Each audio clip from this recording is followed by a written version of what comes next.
چلو سیکھیں۔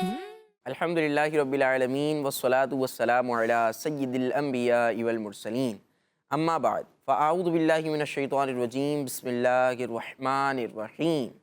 الصلاة والسلام علیک یا رسول اللہ والسلام علیک یا رسول اللہ وعلی آلک و اصحابک یا حبیب اللہ وعلى آلك وأصحابك يا حبيب الله الصلاة والسلام علیک یا نبی اللہ صلاۃ والسلام علیک یا نبی اللہ وعلی آلک و اصحابک یا نور اللہ۔ وعلى وعلی آلك آلک و وأصحابك اصحابک یا نور اللہ۔ السلام علیکم ورحمۃ اللہ وبرکاتہ۔ وعلیکم السلام ورحمۃ اللہ وبرکاتہ۔ جی پیارے بچوں اور کڈس مدری چینل کے ناظرین، مدری چینل کا بہت پیارا معلوماتی پروگرام شروع ہو چکا ہے۔ پروگرام کا نام ہے قرآن ٹائم، پروگرام کا نام ہے، اور قرآن ٹائم پروگرام کے ایک نئے ایپیسوڈ میں آپ کو خوش آمدید کہتے ہیں۔ آج بھی انشاءاللہ الکریم ہمارے بہت پیارے پیارے سیگمنٹس ہوں گے جن کے ذریعے ہم قرآنی معلومات حاصل کریں گے۔ ایک بہت پیارا واقعہ بھی بیان کیا جائے گا، قرآن پاک کے پیغامات بھی آسان کر کے آپ کو سمجھائے جائیں گے۔ شان محمد سیگمنٹ بھی ہوگا، ہمارے ساتھ عدیل بھائی موجود ہیں اور ہمارے عبدالاحد بھائی موجود ہیں۔ بیان نزول نام کا بھی سیگمنٹ ہوگا، تو آج بھی آخر تک ہمارے ساتھ پروگرام میں شامل رہیے، انشاءاللہ الکریم بہت کچھ سیکھنے کو ملے گا۔ ہم آپ سے یہ گزارش کرتے ہیں کہ آپ جو کچھ باتیں سیکھیں، سنیں، ان پر عمل بھی کریں اور انہیں یاد رکھ کر دوسروں تک بھی پہنچانے کی کوشش کریں۔ آئیے پیارے بچوں اور کڈس مدری چینل کے ناظرین، درود پاک کی فضیلت بیان کرتے ہیں۔ ہمارے پیارے نبی مکی مدنی محمد عربی صلی اللہ علیہ وآلہ وسلم نے ارشاد فرمایا، مجھ پر زیادہ درود پاک پڑھو، بے شک تمہارا مجھ پر درود پاک پڑھنا تمہارے گناہوں کے لیے مغفرت ہے۔ سبحان اللہ۔ صلو علی الحبیب صلی اللہ علی محمد صلی اللہ علیہ وآلہ وسلم۔ سبحان اللہ سبحان اللہ۔ نبی پاک صلی اللہ علیہ وسلم پر درود پاک پڑھنے کی برکتیں ہی برکت ہے، ہاں فضائل ہی فضائل ہیں۔ ہم سنتے چلے جائیں تو فضائل درود پاک کے چلتے چلے جائیں گے، فضائل کم نہیں ہوں گے درود پاک کے۔ درود پاک کی فضیلتیں بے شمار ہیں۔ درود پاک پڑھنے والا جو ہے وہ اس پر رحمتوں کا نزول ہوتا ہے، اس کے گناہوں کی، ابھی ہم نے سنا نا کہ نبی پاک صلی اللہ علیہ وسلم پر ہم درود پاک پڑھ رہے ہیں، اس سے ہمیں کیا فائدہ حاصل ہوگا؟ گناہوں کے لیے مغفرت ہے۔ مغفرت مطلب یعنی درود پاک پڑھنے کے سبب اللہ پاک اپنی رحمت سے ہمارے گناہوں کو معاف فرما دے گا، ہماری خطاؤں سے درگزر فرما دے گا، ہمیں نیکیاں بھی مل رہی ہیں، رحمتوں کا نزول بھی ہو رہا ہے، برکتیں بھی حاصل ہو رہی ہیں، ساتھ ساتھ ہمارے گناہ بھی معاف ہو رہے ہیں۔ اور پھر یہ تو دنیا کی باتیں ہو گئیں کہ بھئی رحمتیں اتر رہی ہیں، برکتیں حاصل ہو رہی ہیں، دنیاوی فوائد حاصل ہو رہے ہیں۔ پھر جو اخروی فوائد ہیں یعنی آخرت میں اور قبر و حشر میں جو فائدے حاصل ہوں گے وہ بھی بے شمار ہیں، ہے نا۔ درود پاک پڑھنے والے کے لیے ہم نے یہ بھی سنا کہ قیامت کے دن نبی پاک صلی اللہ علیہ وسلم اس سے مصافحہ فرمائیں گے، نبی پاک صلی اللہ علیہ وسلم قیامت کے دن اس کی شفاعت فرمائیں گے۔ مختلف روایتوں میں ہے نا یہ، تو ہمیں درود پاک پڑھنے کا معمول بنانا چاہیے اور اپنی روٹین میں اس چیز کو شامل کرنا چاہیے کہ ہم روزانہ کم سے کم 313 بار درود پاک پڑھیں، انشاءاللہ الکریم اس کی رحمتیں اور برکتیں حاصل ہوں گی۔ آئیے پیارے بچوں اور کڈس مدری چینل کے ناظرین، پروگرام کے پہلے سیگمنٹ کو شامل کرتے ہیں جس کا نام ہے تلاوت۔ قرآن ٹائم، قرآن ٹائم، قرآن ٹائم۔ اعوذ باللہ من الشیطان الرجیم، بسم اللہ الرحمن الرحیم، وهو الذی يرسل الرياح بشرا بين يدي رحمته حتى إذا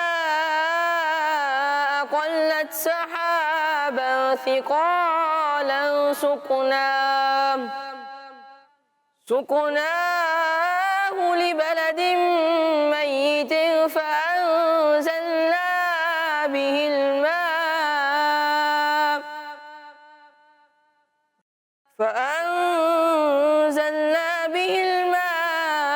فأخرجنا به من كل الثمرات كذلك نخرج الموتى لعلكم تذكرون۔ صدق اللہ العظیم۔ سبحان اللہ۔ جی پیارے بچوں، ربیع اتاری بھائی پارہ 8 سورہ اعراف کی آیت نمبر 57 کی تلاوت کر رہے تھے۔ آئیے آپ کو اس کا ترجمہ بیان کرتے ہیں۔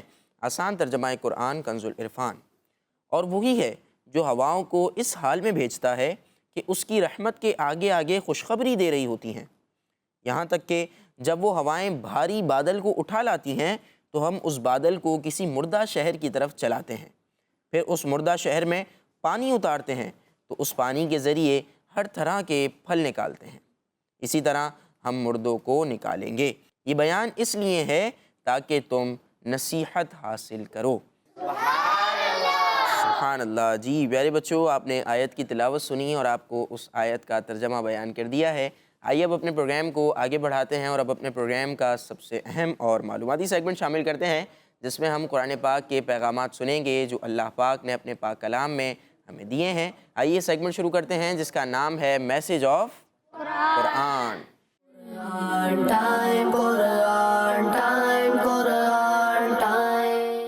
پیارے بچوں، اللہ پاک پارہ 21 سورہ احزاب کی آیت نمبر 6 میں ارشاد فرماتا ہے، النبی اولیٰ بالمؤمنین من انفسہم۔ ترجمہ کنز العرفان، یہ نبی مسلمانوں کے ان کی جانوں سے زیادہ مالک ہیں۔ جی پیارے بچوں، پروگرام کا نام اور سیگمنٹ کا نام، میسیج آف قرآن۔ سیگمنٹ ہے میسیج آف قرآن، اور قرآن ٹائم قرآن کی باتیں کیا کرتے ہیں۔ میسیج آف قرآن یعنی قرآن پاک کا پیغام۔ بچے نے ماشاءاللہ تلاوت کی ہمارے قاری صاحب نے چھوٹے سے، اور سورہ احزاب کی آیت نمبر 6 جس کا ترجمہ ہے یہ نبی مسلمانوں کے ان کی جانوں سے زیادہ مالک ہیں۔ کہہ دے سبحان اللہ۔ سبحان اللہ۔ ہماری جان ہے جان ہے، سب جاندار بیٹھے ہوئے نا ماشاءاللہ، جان ہے نا ہم میں، ہے نا بھائی؟ کوئی خطرہ ہوتا ہے کتنے ڈر جاتے، قریب نہیں جاتے خطرے والی جگہ کے، جانا بھی نہیں چاہیے۔ کیوں وہیں نہیں جاتے؟ اگر ہم کہیں چلے گئے کوئی ایسی جگہ جیسے چھت ہوتی ہے اس کی ایک دیوار بنی ہوئی ہوتی ہے تو جاتے ہیں، اگر وہاں دیوار نہیں ہے تو جاتے ہیں قریب؟ نہیں۔ کیوں نہیں جاتے؟ یہ نہیں پتہ کیوں نہیں جاتے؟ خطرہ کس چیز کا؟ گرنے کا۔ گر گئے تو کیا ہوگا؟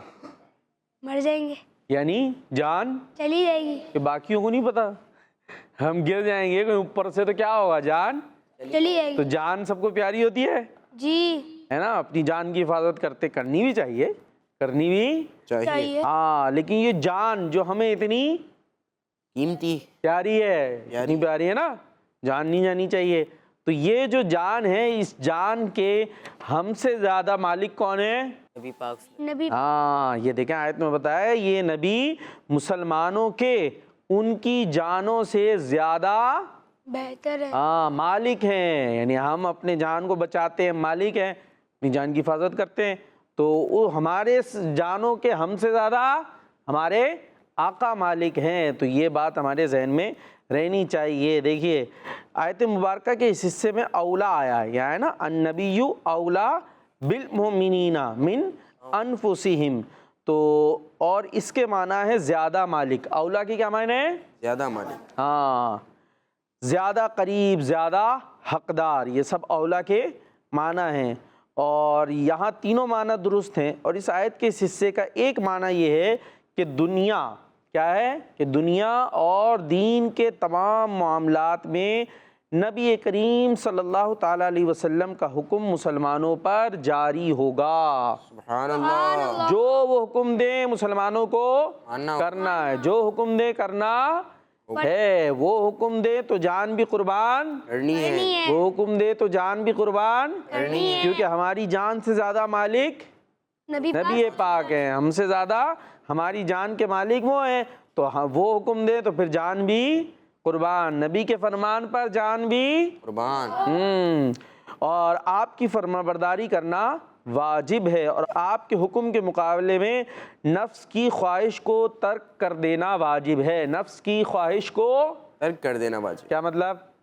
مشکل ہو گیا؟ نفس کی خواہش ہے مطلب یہ کہ ہمارا دل چاہ رہا ہے کہ یہ کرے، ہمارا دل چاہ رہا ہے کہ ہم یہ کام کریں، یہ کھا لیں، کوئی بھی ایگزامپل کوئی چیز بھی ہو سکتی ہے، لیکن اگر اس چیز کو کھانے یا پینے سے نبی پاک نے منع کیا ہے تو پھر نہیں کھانا، پھر اپنی خواہش کو، اپنی تمنا کو، اپنی چاہت کو چھوڑنا پڑے گا، ٹھیک ہے؟ جو چیز حرام ہے، جو چیز حرام ہے، جسے نبی پاک نے منع کر دیا تو وہ پھر ہم استعمال نہیں کر سکتے۔ اور دوسرا معنی یہ ہے کہ نبی اکرم صلی اللہ تعالیٰ علیہ وسلم مومنین پر ان کی جانوں سے زیادہ نرمی، رحمت اور کرم فرماتے ہیں اور انہیں سب سے زیادہ نفع پہنچانے والے ہیں۔ ایک معنی اس کا یوں بھی بنتا ہے کہ یہ نبی مسلمانوں کے ان کی جانوں سے زیادہ مالک ہے، یعنی نبی پاک علیہ الصلوۃ والسلام ہم پر جو ہے بہت زیادہ نرمی کرنے والے ہیں، بہت زیادہ رحمت فرمانے والے ہیں، ہم پر بہت زیادہ کرم کرنے والے ہیں اور سب سے زیادہ نفع پہنچانے والے۔ اس کو ہم یوں بھی سمجھ سکتے ہیں کہ ہر شخص اپنی جان کا فائدہ چاہتا ہے نا، سب چاہتے ہیں نا مزے کریں، ہے بھائی؟ کوئی چاہتا ہے اپنے آپ کو نقصان پہنچانا؟ کوئی چاہتا ہے آپ میں سے؟ کوئی کسی کا دل چاہ رہا ہو تھپڑ مارے دھوم، ہے بھائی؟ کوئی ہے آپ میں سے ایسے کوئی سوئی چپ بولے؟ دل چاہتا ہے کسی کا؟ یعنی ہم اپنی جان کو نقصان نہیں پہنچانا چاہتے نا، ہم چاہتے ہیں ہماری جان کو فائدہ ہو، خوب اچھے اچھے کھائیں، موٹے تازے ہو جائیں، اچھے اچھے پہنے، تو ہم اپنی جان کا کیا چاہتے ہیں؟ فائدہ چاہتے ہیں۔ لیکن پیارے بچوں، ہماری جان کا ہم سے زیادہ نبی پاک فائدہ چاہتے ہیں۔ سبحان اللہ، سبحان اللہ۔ بات سمجھ میں آ رہی ہے؟ وہ ہمیں وہ بات بتاتے ہیں کہ جو ہمارے لیے بہت زیادہ فائدہ مند ہوتی ہے۔ آپ نبی پاک علیہ الصلوۃ والسلام کی سنتیں دیکھ لیں، مسواک استعمال کرنا، اب یہ سائنس بھی مانتی ہے کہ یہ ہمارے لیے بہت زیادہ فائدہ مند ہے۔ اچھا، بعض چیزیں ہمیں لگتی ہیں کہ یار بڑی محنت ہے، مشقت ہے، لیکن غور کریں گے تو وہ جو نبی پاک علیہ الصلوۃ والسلام کا طریقہ ہے وہ ہمارے لیے فائدہ مند ہوتا ہے، وہ ہمارے لیے۔ اب جیسے نبی پاک علیہ الصلوۃ والسلام کا جو کھانے کا انداز ہے، جو سنتیں ہیں، جو چیزیں ہیں، وہ تھوڑا سا پانی پینے کا انداز تھوڑا سا لگتا ہے، ہمارا دل کیا جاتا ہے؟ بڑا اچھا، اپنے توجہ دلائی، گلاس لیا اور پیاس لگی اور کیا کریں ہم؟ یوں منہ سے لگائیں اور گٹ گٹ گٹ گٹ گٹ گٹ آدھی بوتل اتار لیں، پاس کرتے بھی ہیں، دل بھی یہی چاہ رہا ہوتا ہے۔ لیکن نبی پاک علیہ الصلوۃ والسلام کا طریقہ کیا ہے پیارے بچوں پانی پینے کا؟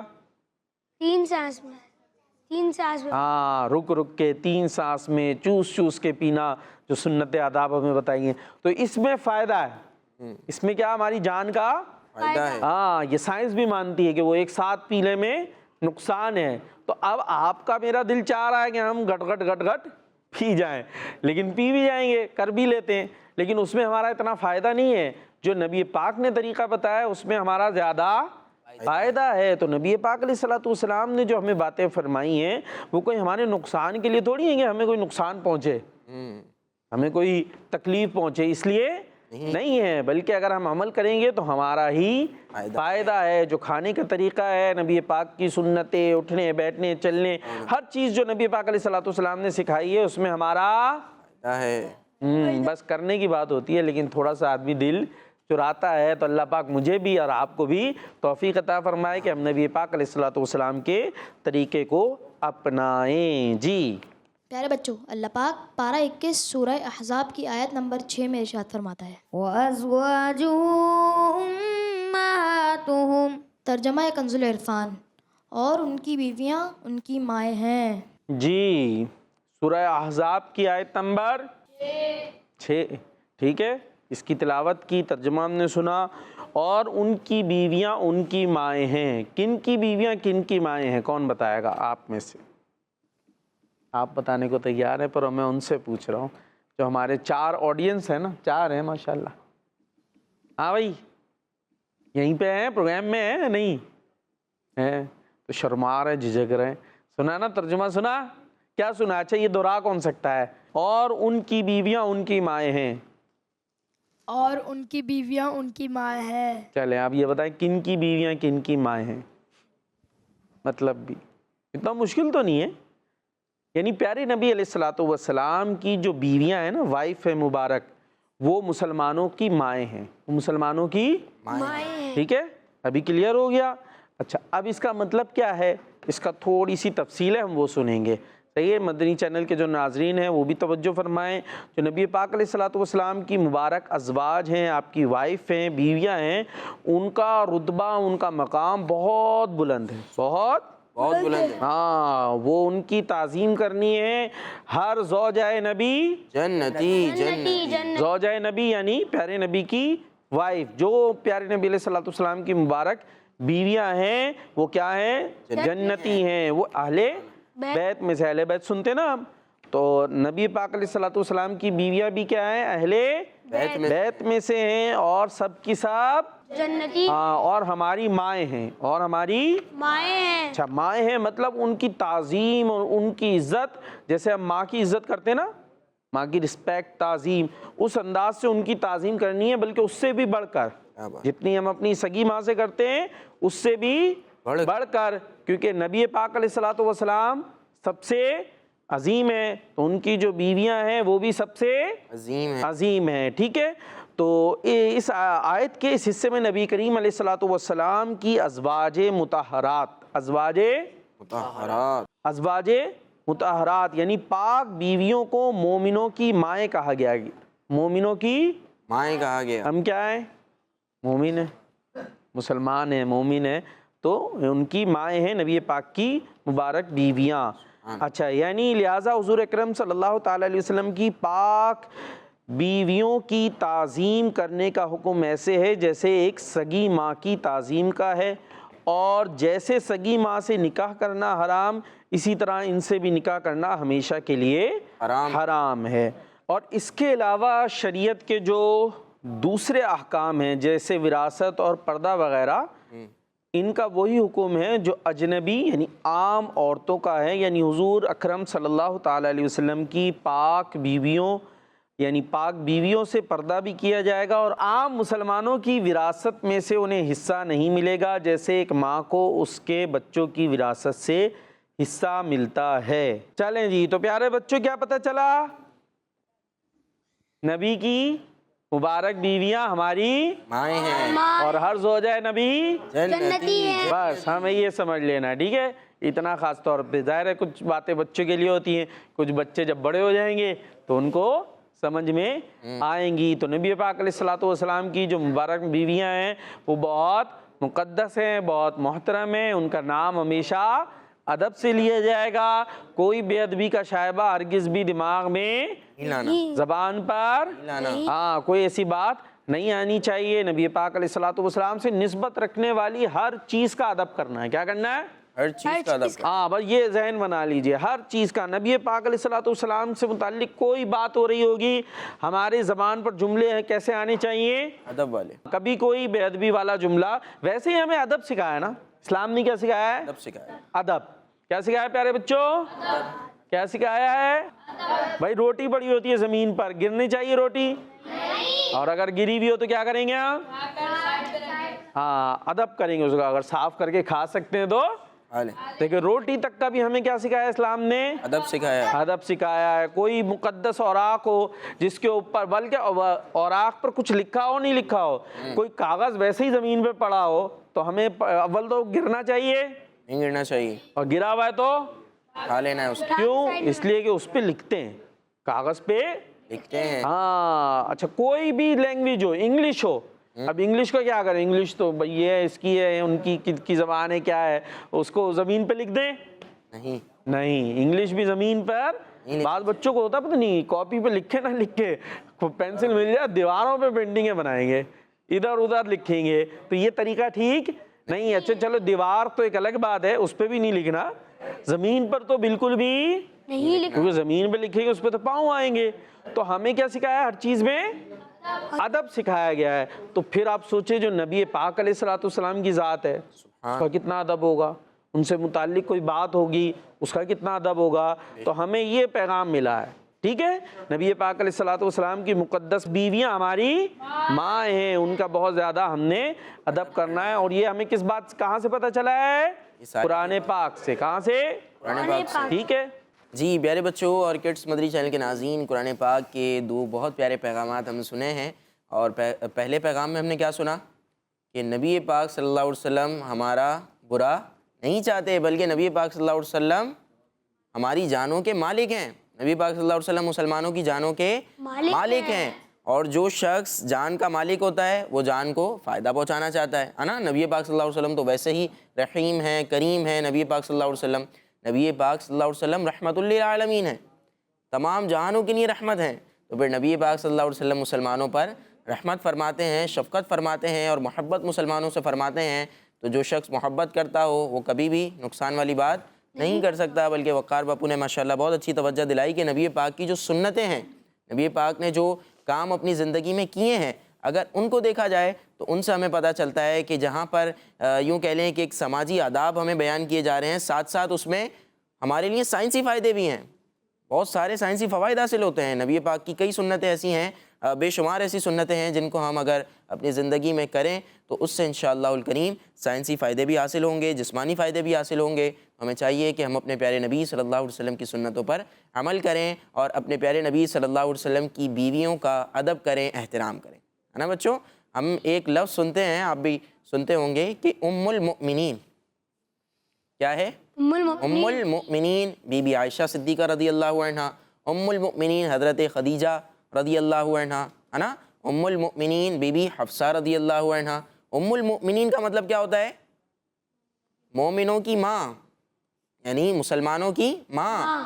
نبی پاک صلی اللہ علیہ وسلم کی جو ازواج مطہرات ہیں وہ مومنوں کی ماں ہیں، اسی لیے ان کو ام المؤمنین کہا جاتا ہے۔ آئیے پیارے بچوں اور کڈس پردی چینل کے ناظرین، پروگرام کے اگلے سیگمنٹ کو شامل کرتے ہیں جس کا نام ہے بیان نزول۔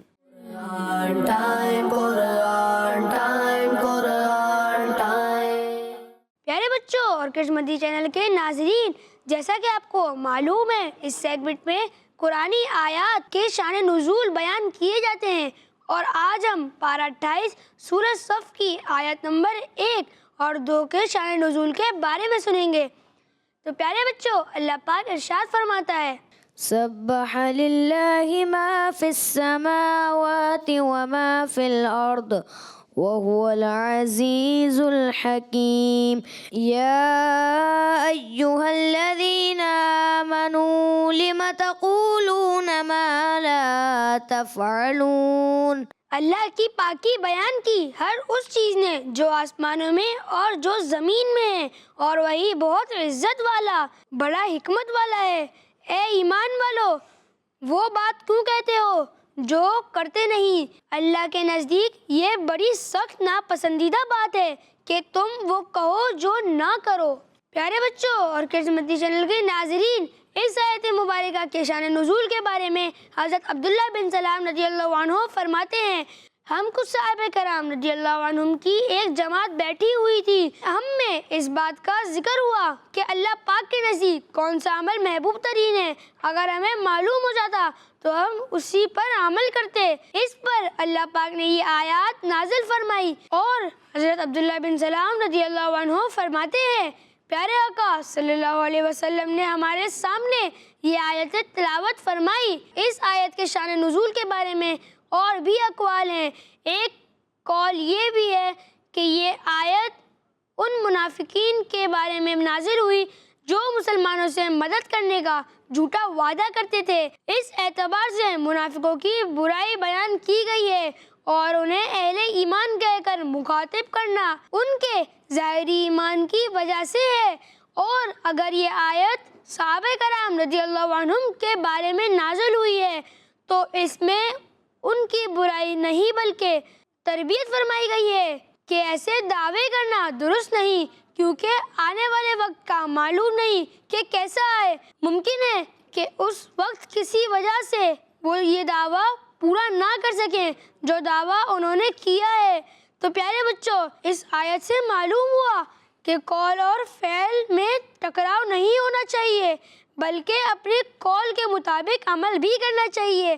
یاد رہے کہ اس ٹکراؤ کی بہت سی صورتیں ہیں، جیسے لوگوں کو اچھی باتیں بتانا لیکن خود ان پر عمل نہ کرنا، یا کسی سے وعدہ کرنا اور اس وقت یہ خیال کرنا کہ میں یہ کام کروں گا ہی نہیں، صرف زبانی وعدہ کر لیتا ہوں وغیرہ، یعنی ایک بات کہہ دیتا ہوں لیکن پوری نہیں کروں گا۔ تو اس طرح نہیں کرنا چاہیے، جو بولنا چاہیے اس کے مطابق عمل بھی کرنا چاہیے۔ صلو علی الحبیب صلی اللہ تعالی علی محمد صلی اللہ علیہ وسلم۔ سبحان اللہ۔ جی پیارے بچوں اور کڈس مدنی چینل کے ناظرین، قرآن پاک کی آیات کا شان نزول بیان کیا جا رہا تھا کہ کس موقع پر یہ آیتیں نازل ہوئیں، اور ہمیں پتہ چلا کہ ہمیں اپنے قول اور فعل میں تضاد نہیں ہونا چاہیے۔ تضاد کا مطلب کیا ہے؟ ایک دوسرے کی ضد، اپوزٹ، یعنی کہ ہم بولیں کہ بھائی اچھے اچھے کام کرو، نماز پڑھا کرو اور جناب والدین کا ادب کیا کرو، لیکن ہم خود اس پر عمل نہ کر رہے ہو، ہے نا؟ ایسا بھی دیکھا جاتا ہے کہ بچے دوسرے بچوں کو سمجھا رہے ہوتے ہیں بھائی یہ اچھا کام ہے یہ کرنا چاہیے، یہ برا کام ہے یہ نہیں کرنا چاہیے، لیکن وہ خود اپنے اوپر ان کو غور کرنا چاہیے کہ کیا وہ یہ اچھے کام کرتے ہیں اور جو برے کاموں کا منع کر رہے ہیں کیا ان سے اجتناب کرتے ہیں، ان سے بچتے ہیں۔ یہ ضرور ہمیں سوچنا چاہیے اور اس پر جو ہے وہ ان باتوں پر عمل بھی کرنا چاہیے۔ آئیے پیارے بچوں اور کڈس پزی چینل کے ناظرین، پروگرام کے اگلے سیگمنٹ کو شامل کرتے ہیں جس میں ہم ایک پیاری سی قرآنی کی سٹوری سنیں گے۔ سیگمنٹ کا نام ہے ایک واقعہ۔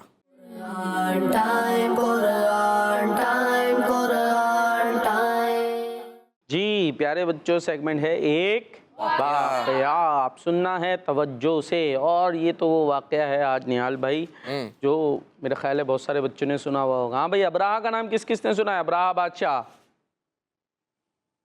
2 ہاتھ۔ باقی نہال بھائی نے تھوڑا سا اٹھایا، نیچے کر لیا، تھوڑا سا سنا ہے نہال بھائی نے، 3۔ باقی ابراہا کا نام نہیں سنا؟ ارے بھائی میں تو بس نیچے کر لیں بھائی، نیچے کر لیں۔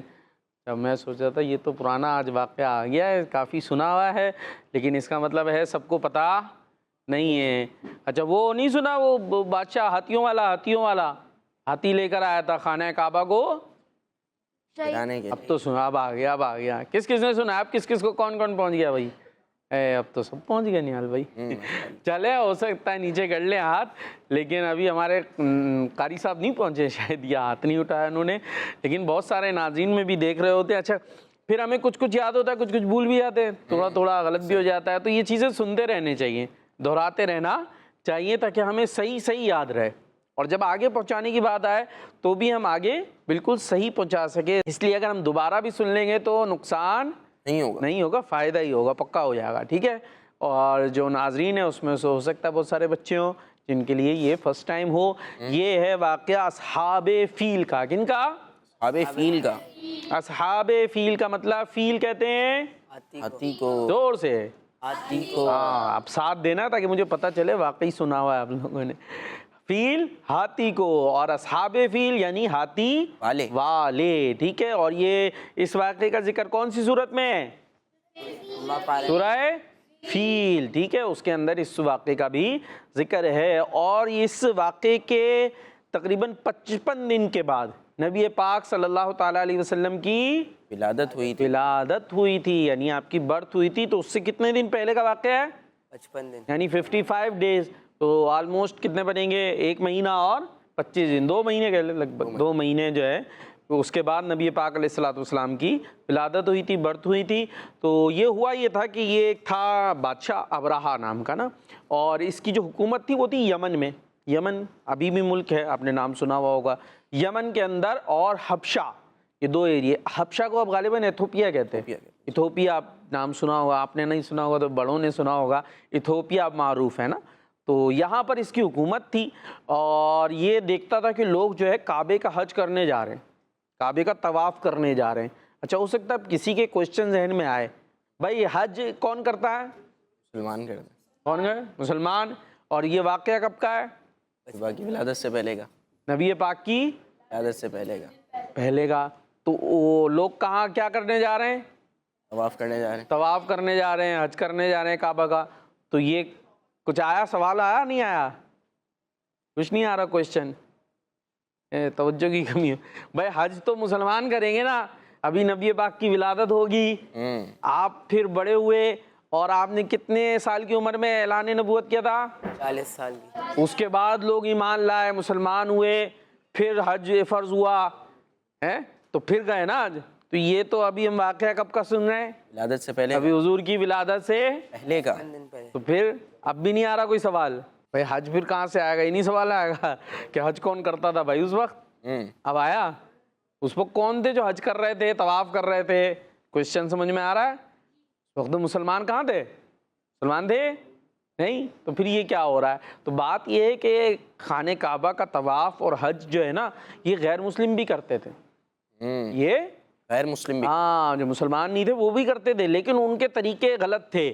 اس میں آپ نے سنا ہوگا خانہ کعبہ میں انہوں نے کیا رکھے ہوئے تھے؟ بت رکھے ہوئے تھے، بت رکھے ہوئے تھے خانہ کعبہ کے اندر، جو ہے وہ اپنے ہاتھوں کے بنائے ہوئے باطل معبود جنہیں وہ خدا سمجھتے تھے وہ رکھے ہوئے تھے انہوں نے، اور اس میں معاذ اللہ غلط کام بھی کرتے تھے، لیکن کہتے اس کو وہ کیا تھے کہ وہ حج کر رہے ہیں اور طواف کر رہے ہیں خانہ کعبہ کا، اور وہ بڑی جوک در جوک آتے تھے اور خانہ کعبہ کی تعظیم کرتے تھے۔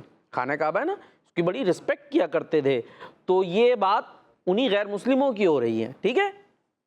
اب وہ بادشاہ بھی غیر مسلم تھا, لیکن وہ دیکھ رہا ہے کہ بھائی سب لوگ اتنے جوق در جوق یعنی بڑی تعداد میں جا رہے ہیں خانہ کعبہ کی طرف طواف کرنے. تو اس نے کہا میں بھی جو ہے نا یہاں صنع ایک شہر تھا اس کے اندر جو ہے وہ ایک گھر بنا دیتا ہوں کہ لوگ یہاں پر آئیں, ایک خود بنا دوں گا, خانہ کعبہ کے لیے جا رہے ہیں لوگ یہاں آئیں تو ذرا میرا جو ہے وہ نام ہو جائے گا اور یہ شہر میرا ہے. آئیں گے پھر لوگ آئیں گے تو ظاہر ہے جب لوگ آتے ہیں تو پیسے ویسے بھی خرچ کرتے ہیں نا بھائی کھانے پینے کی, تو ذرا ہو سکتا ہے اس نے سوچا یہاں پر ذرا منڈی ونڈی بھی بن جائے گی, تجارت بھی ہو جائے گی, ہو سکتا ہے ایسے ذہن اسٹرانگ ہوگی, ہاں اکانومی اسٹرانگ ہو جائے گی, ہو سکتا ہے پتہ نہیں کیا کیا اس کے ذہن ہو. تو اس نے کہا بھائی لوگ سب وہاں جاتے ہیں تو کیوں نہ میں صنع شہر میں ایک عبادت خانہ بنا دوں اور لوگ خانہ کعبہ کو چھوڑ کر کیا کریں, اس کا طواف کریں, اس کا طواف کرنے کے لیے آ جائیں. تو اس نے معاذ اللہ یہ سوچا. خیر اب جب یہ بات پتہ چلی عرب کے لوگوں کو, کن کو, عرب کے لوگوں کو, ہاں جہاں پر تھا خانہ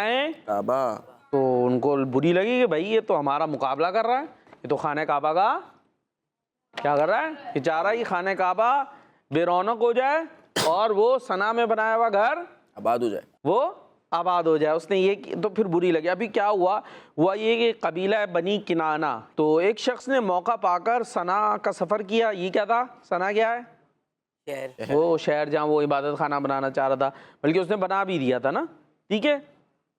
وہاں پہنچا اور اس ابرہہ بادشاہ کے بنائے ہوئے عبادت خانے میں گندگی کر دی. کیا کر دی, گندہ کر دیا, ٹھیک ہے. ابھی کیسے کر دی یہ چھوڑ دے, اس نے گندا کر دیا اس کو نا, اور گندا کر کے آ گیا وہ. اب جب ابرہہ کو پتہ چلا لے بھائی ہم نے تو بنایا تھا, لوگ کریں اس کی ہاں رسپیکٹ کریں, طواف کریں, رسپیکٹ کریں, وہ تو کر دیا اس کو گندا. تو وہ لگا, اب یہ کس کو برا لگا, ابراہ کو. ہاں بھائی میں نے یہ بنایا تھا اور یہ تو یوں کر دیا.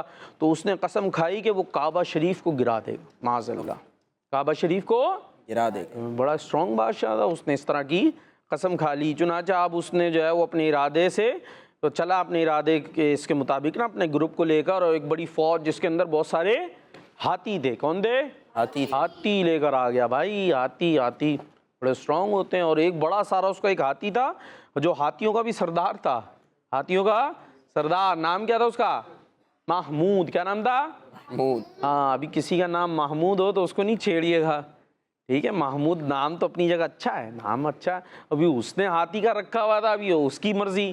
اور یہ واقعہ کب کا ہے, اسلام سے پہلے کا, ٹھیک ہے. تو اس نے اپنے ہاتھی کا نام رکھا ہوا تھا محمود. وہ بڑا مضبوط جسم کا بڑا ہاتھی تھا نا. اچھا اب جب یہ ابرہہ بادشاہ نا مکہ شریف کے پاس پہنچا, ابھی پاس پہنچا, تو اس نے کیا کیا, وہاں جو جانور تھے نا چرنے والے جانور وغیرہ جو ہے نا, وہ نارملی ہوتا تھا شہر سے باہر کی طرف جہاں ذرا پودے درخت وغیرہ جنگل ہوتا تھا نا, زیادہ گھاس پھوس مل جائے وہاں چھوڑ دیے جاتے تھے. اسے کہتے تھے چراگاہ. کیا کہتے تھے, چراگاہ, یعنی چرنے کی جگہ.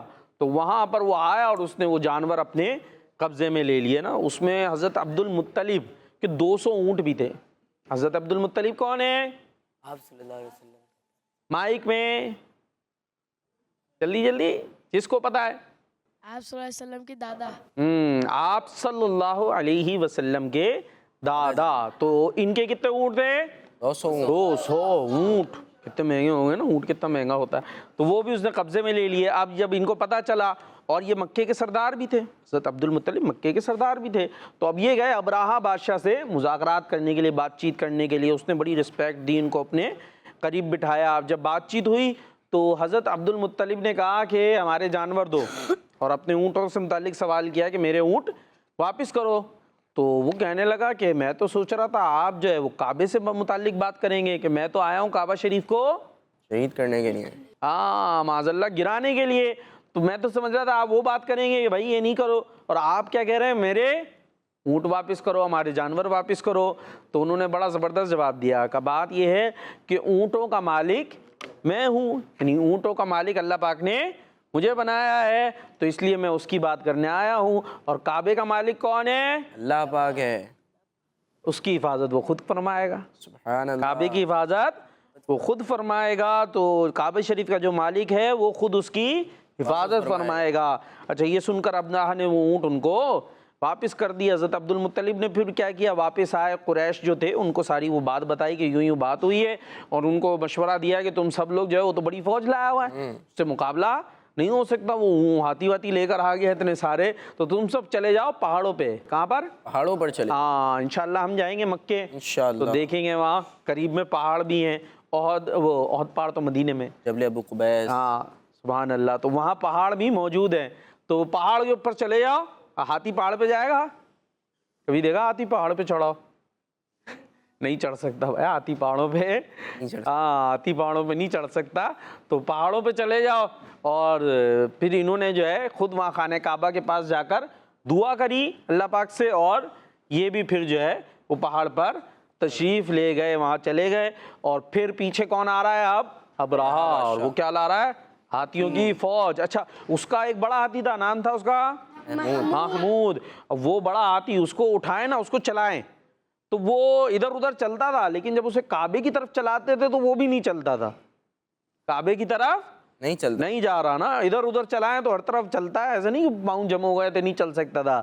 لیکن اللہ کا حکم ہے, وہ اس کو جب کعبے کی رخ کی طرف چلاتے تھے تو وہ بیٹھ جاتا, اس طرف نہیں چلتا. اچھا ابھی ہوا کیا, وہ تو آیا تھا معاذ اللہ اتنے برے ارادے سے, تو پھر اللہ پاک نے ابراہ کی جو فوج تھی, اس کا جو گروپ تھا, اس پر سمندر کی جانب سے پرندوں کی فوجیں بھیج دیں. ابھی اس کے لیے کون سی فوجیں آ گئیں؟ پرندوں کی فوجیں آ گئیں. اور ہر پرندے کے پاس تھے 3 پتھر.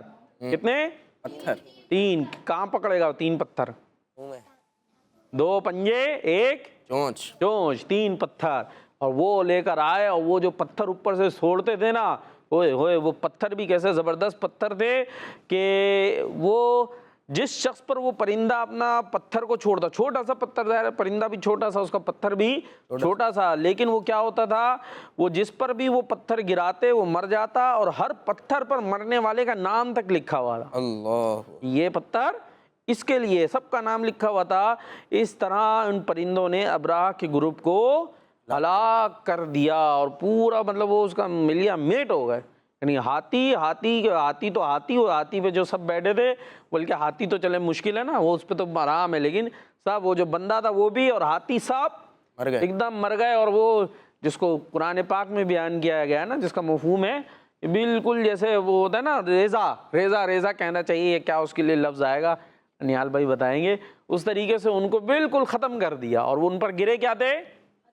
ہاں چھوٹے چھوٹے کنکر. لیکن وہ کنکر ایسے تھے کہ اس نے ہاتھی کو مارا کبھی کنکر ماری ہے کبھی نہیں, ہاتھی کو کچھ ہوتا ہے کنکر سے؟ تو اتنی موٹی اس کی کھال ہوتی ہے, لیکن یہ اللہ کی طرف سے تھے, یہ ہاں اللہ پاک کی طرف سے تھے. تو یہ چھوٹے چھوٹے کنکر بھی جو ہے, بلکہ یہاں تک کتابوں میں لکھا ہے کہ جس کے اوپر گرتے تھے اس کے سر سے گرتے تھے, اس کے پورا پار کر کے جو وہ بیٹھا کس پہ؟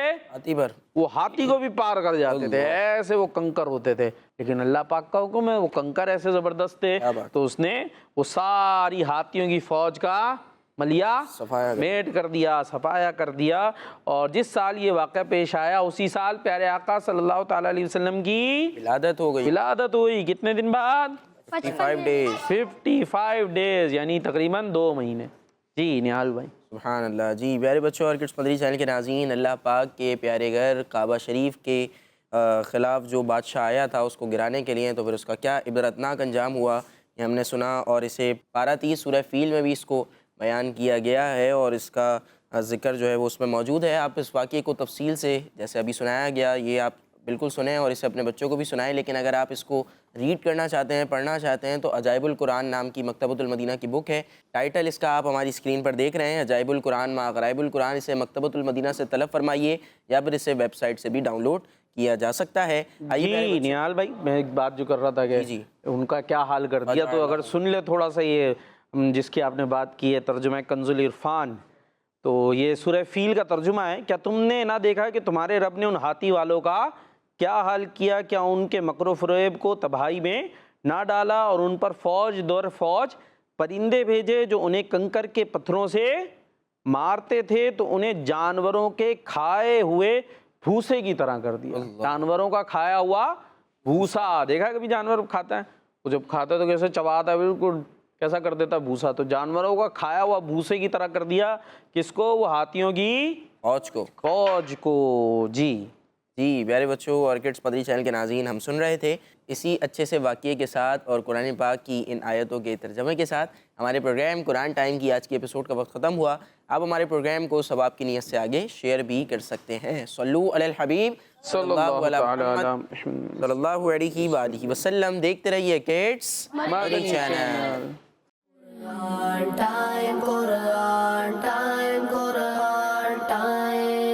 تلاوت ہے اور واقعات بھی ہیں، کھیل ہے اور مقابلہ ہے، آؤ چلو سیکھیں۔